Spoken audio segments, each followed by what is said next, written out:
Welcome to the Engineering Manager Podcast presented by Open Teams. I am Stephen Tidjamuli, your host, and today we're joined by, I would say, a awesome speaker, Kevin, VP R&D at Youleap, and also Yeah.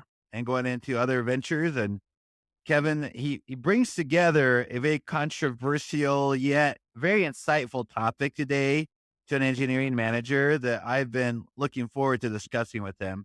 He's written this article about why being the worst engineer on your team could be your strongest asset. So, Kevin, it is great to have you here to talk about this topic with us. So, thanks for making the time. Thanks, Steven. Yeah, I'm glad to be here. Before we get into this article, give us a little background on yourself. You've been engineering manager. You have an amazing career in engineering.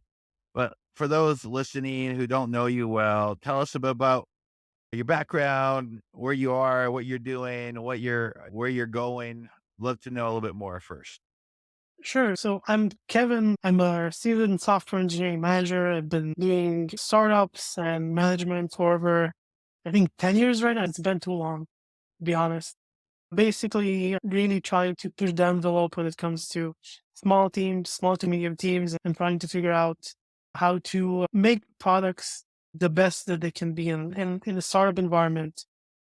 Yeah, and I founded two startups. The first one was Shapeshift Gaming. The next one was Youleap. And yeah, that's about it.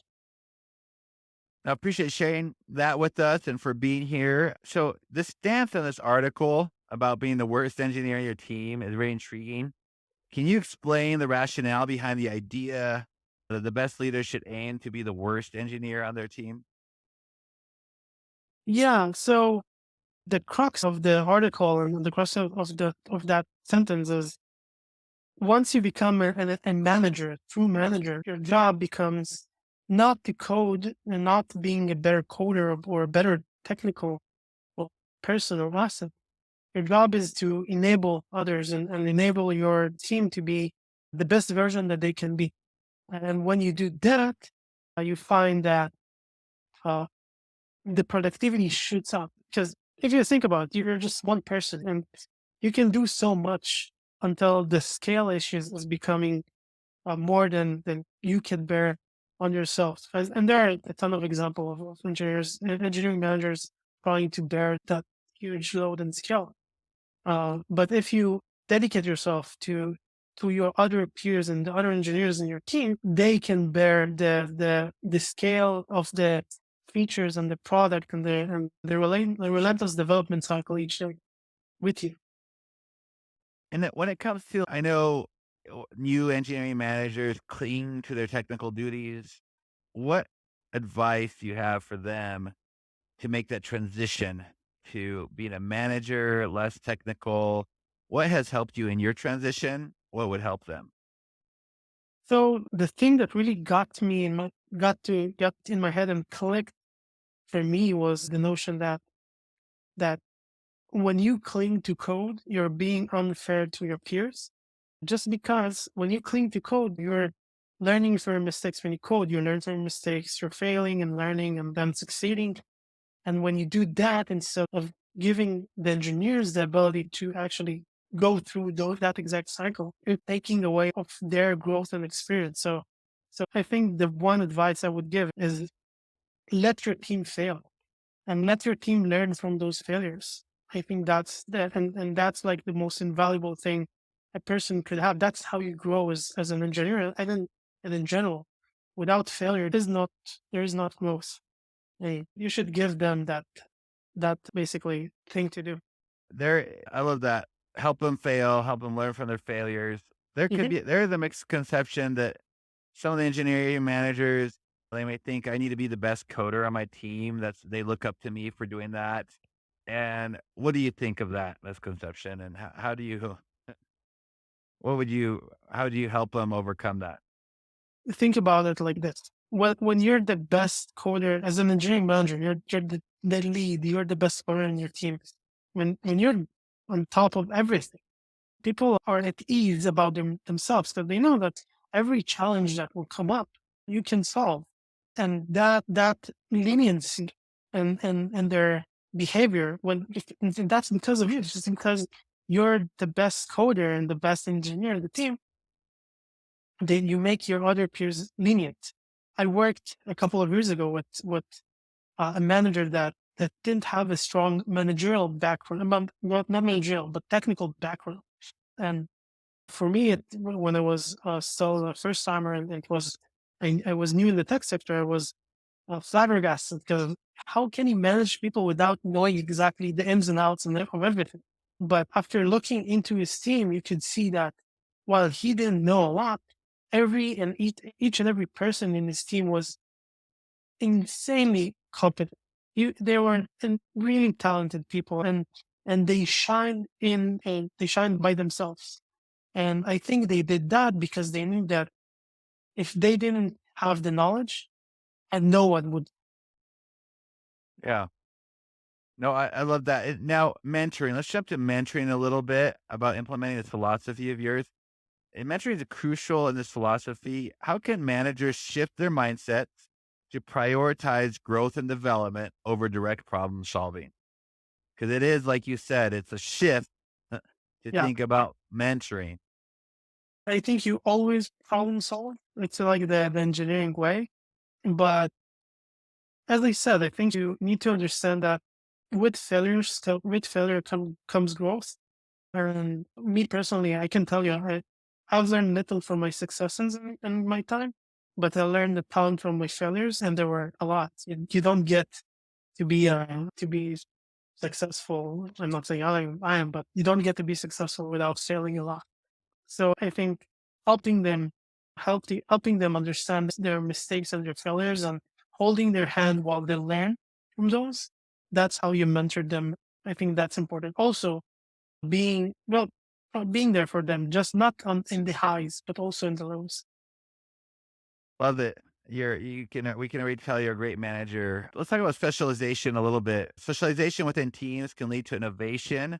How do you encourage your engineers to become masters of their own domain? I'll split it into two because specialization is important in it of itself, because you want people to be really knowledgeable in a section of the product or in a section of the development stack.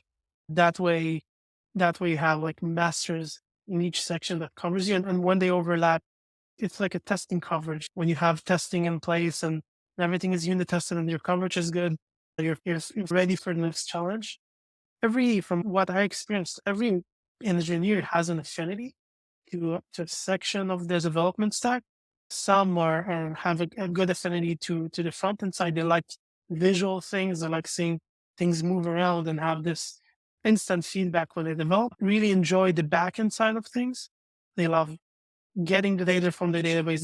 They love setting up the APIs and moving the data from one place to another. So naturally people get into those specializations. You just need to encourage them and understand what those are and try to push them in the right direction. Thanks for sharing that. Is there a success story you could share with us for adopting this worst engineering mindset? I'll call it led to breakthrough moment for your team or a project you're on? Yeah. So I think there, for me, it isn't, engineering is not, management is not a visual thing. So I don't have one story that really changed the course of a project. It's not a glamorous job in that sense. But when you let your people research that thing and let them just go and do their job because they're competent enough to do it, that's when the being the worst actually helps you out. I'll give you an example. Back in Youleap, we had an issue. We want to solve a challenge that we wanted to basically get code into no code modules into code. We wanted to translate basically no code into code. And I didn't know how to approach that, but I knew that I had a really informative engineer that if I gave him the task to research it, I would get the results. And that's what I did. I was trusted in his abilities, gave him the trust to do that thing. And he came up with a brilliant solution after a week. And when we implemented it, stood up in scale and it worked perfectly until today. That's a really good example. Now, in your article, how do you measure effectiveness as a successful engineering manager if it's not about the best code they write? What are some of the indicators that you look for that to show that you're doing a great job? So one thing is development velocity. When when you let people fail and learn from their mistakes, I think development velocity will go up. Another key indicator is turnover and burn rate. And you should always try to figure out what's the burn rate of your engineers, and if it's high, it's because they're not getting enough time to complete their tasks, and burn rate translates easily to turnover, basically. Uh, and let's talk a little bit about the relationship with your team members. Can you discuss like how being the worst engineer in your team has it influenced your relationship with your team members? Has that made it better? Yeah, I think it's about not it's not about being the best. It's about saying that, look, I'm different than you. I'm not better than you. I'm different than you. As an engineering manager, I outlined it in the article. And it's not a technical problem. It's a human problem that you need to solve. You're still solving problems, but it's a human thing. And being there and enabling your team, I think that's the direction you should have. If you're coding and if you're trying to outcode your engineers, you're also in competition with them, and you're less into trying to move obstacles from their path than you're trying to uh, power your way through tasks, which is it can work in small scale. But when you go and scale up a bit and we have 6, 7, 10 engineers, you just can't do it. Reflecting on this journey you've taken, what has been the most significant challenge in maintaining your philosophy and how have you overcome it?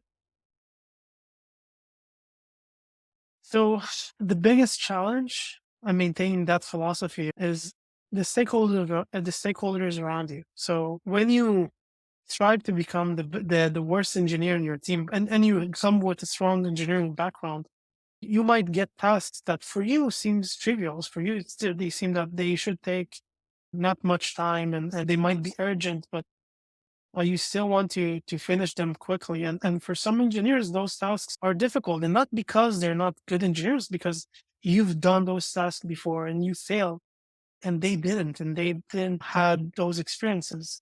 So I think the real issue and the real difficulty of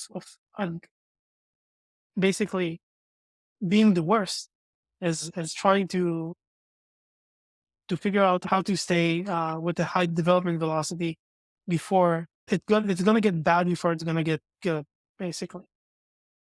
A- And for those listening and that will be listening and that want to adopt this philosophy of being the worst engineer in your team, what parting advice would you give them as they're trying to start this transformation? What is that last advice you'd say? Okay, I spoken to you, I gave you my success story, my feedback. Now this is it. Just hang in there, man. It's tough. Basically, it's saying that yes, you're trying to start being the worst engineer. It's gonna be tough at start, but what I've said. It's tough to see engineers taking completing tasks slower than what you would complete them. And you need to remember that uh, to fail in an engineering setting, it's a privilege. It's not forgiven. It's a privilege that your engineers should have. And if you let them fail and you let them learn from their mistakes, they're gonna out out code you fairly quickly. And when that happens, you have a team of insanely talented and good people, and with the highly productive people that can overcome anything. My newly formed friend, Kevin, it's been a privilege exploring this paradigm shift with you. Great article.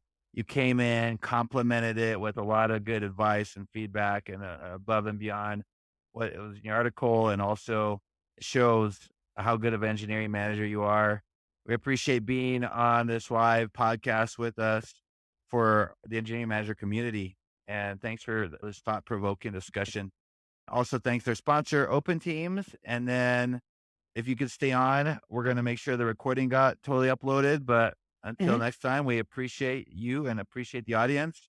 And we will have our upcoming podcast on the 5th. Thank you. It's been a pleasure.